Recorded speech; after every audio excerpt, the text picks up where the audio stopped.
সন্তানের শরীরে দুইটি লক্ষণ দেখলে বুঝবেন সে বদনজরে আক্রান্ত হয়ে গেছে। বদনজর হচ্ছে খুবই ভয়ঙ্কর। নবীজি সাল্লাল্লাহু আলাইহি সাল্লাম জানিয়ে দিয়েছেন, বুখারী শরীফের হাদিস, আল আইনু হাক্কুন, বদনজর হচ্ছে সত্য। অনেকে বদনজরকে বিশ্বাস করতে চায় না। নবীজি সাল্লাল্লাহু আলাইহি সাল্লাম নিজে জানিয়ে দিয়েছেন এবং নবী সাল্লাল্লাহু আলাইহি সাল্লাম আরো বলে দিয়েছেন, বদনজর এতটা ভয়ঙ্কর জিনিস, একটা সুস্থ উটকে অসুস্থ করে রান্নার পাতিল পর্যন্ত নিয়ে যায় এবং একজন সুস্থ মানুষকে অসুস্থ করে কবর পর্যন্ত নিয়ে যায়। এজন্য এই বদনজর থেকে আমাদেরকে বাঁচতে হবে। আপনার সন্তানের ভিতরে যদি দুইটি লক্ষণ দেখেন, মনে করবেন আপনার সন্তানের উপরে কেউ বদনজর দিয়েছে। অনেক সময় আমরা সন্তানকে খালি গায়ে রাখি, অনেক সময় মানুষকে দেখাতে নিয়ে যাই, সুন্দর সুন্দর পোশাক পরিয়ে ফেসবুকে ছবি দেই, ছবিতে কিন্তু বদনজর লাগতে পারে। আপনি সবকিছু নিয়ে শো অফ করতে যাবেন না।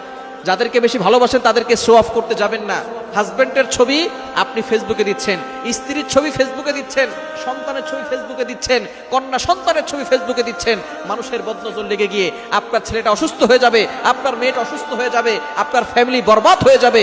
তখন আপনি বুঝতে পারবেন বদনজর কতটা ভয়ঙ্কর জিনিস। এজন্য বদনজর থেকে বাঁচতে হবে।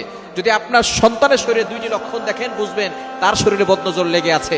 এক নাম্বার হচ্ছে, আপনি আপনার সন্তানকে খাওয়াচ্ছেন, সে খাবার খাচ্ছে, তারপরও সে শুকিয়ে যাচ্ছে, দিন দিন চেহারা নষ্ট হয়ে যাচ্ছে, দিন দিন শুকিয়ে যাচ্ছে। যদি এই লক্ষণ আপনার সন্তানের শরীরের ভিতরে থাকে, মনে করবেন কারো বদনজর আপনার সন্তানের উপরে লেগেছে। তখন কি করবেন আমি বলে দিচ্ছি। দ্বিতীয় নাম্বার হচ্ছে, যদি আপনি দেখেন যে আপনার সন্তান রাতের বেলা হঠাৎ করে কান্না করতেছে, জোরে আওয়াজ করে কান্না করতেছে, দিনের বেলা যে কোনো সময় কান্না করে, রাতের বেলা ঘুমানোর মাঝখানে কান্না করে উঠতেছে, এটা যদি দেখেন এই দুইটি লক্ষণ, শুকিয়ে যাচ্ছে, দিন দিন খাবার খাচ্ছে অথবা খাবারও খাচ্ছে না, দিন দিন শুকিয়ে যাচ্ছে, দ্বিতীয় নাম্বার হঠাৎ করে কান্না করতেছে, এই দুইটি লক্ষণ দেখলে বুঝবেন আপনার সন্তানের শরীরে কেউ বদনজর দিয়েছে। এই বদনজর থেকে বাঁচার জন্য কি করবেন? আপনি আয়াতুল কুরসি সূরা বাকারা 255 নম্বর আয়াত, 3 নম্বর পারার 1 নম্বর পৃষ্ঠার 9, 10, 11, 12, 13 নম্বর লাইন সূরা বাকারার 255 নম্বর আয়াতটি আপনি একবার পড়বেন। এরপরে আপনি সূরা কাফিরুন একবার, সূরা ইখলাস একবার, সূরা ফালাক একবার, সূরা নাস একবার পড়ে আপনার সন্তানকে ফু দিয়ে দিবেন। এবং আপনি এই বিষয়ে খেয়াল রাখবেন, যদি আপনার সন্তানকে কেউ দেখতে আসে, তাকে মাশাআল্লাহ বলতে বলবেন। বলেন মাশাআল্লাহ। যদি মাশাআল্লাহ না বলে, বলে যে খুব সুন্দর, ভালোই তো স্বাস্থ্য হয়েছে, এই ধরনের কথা বদনজর লেগে যেতে পারে। আপনার ঘরের ভিতরে কিছু লোক আছে যারা বলবে সন্তান তো ভালোই স্বাস্থ্যবান হয়েছে, খাওয়া দাওয়া তো ভালোই করতেছে, এই ধরনের কথায় দেখবেন বদনজর লেগে যায়। আস্তে আস্তে দেখবেন সন্তান খাওয়া দাওয়া বন্ধ করে দিছে, সন্তান শুকিয়ে যাচ্ছে। সুতরাং যেই আপনার সন্তানের প্রশংসা করবে, বলবেন মাশাআল্লাহ বলেন।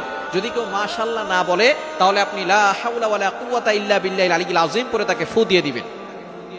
এবং যদি আপনি বুঝতে পারেন যে কারো বদনজর লেগে গেছে, তাহলে আপনি তাকে নিয়ে আসবেন, নিয়ে এসে তাকে গোসল করাবেন। গোসল করানোর পরে তার অবশিষ্ট যে পানিটা আছে সেটা দিয়ে তার কাপড় ধুয়ে, ওই কাপড়টা দিয়ে আপনার সন্তানের মাথায় ঢেলে দিবেন এবং সূরা ফালাক এবং সূরা নাস পড়ে দিবেন। আল্লাহ পাক রব্বুল আলামিন এই বদনজর থেকে তাকে হেফাজত করবেন। সুতরাং এই বদনজর থেকে বাঁচার জন্য শো অফ বন্ধ করে দেন। মানুষের প্রাইভেট জিনিসগুলো মানুষের কাছে বলবেন না, মানুষকে বেশি দেখাতে যাবেন না, তাহলে বদনজর লেগে যাবে, সবকিছু শেষ হয়ে যাবে।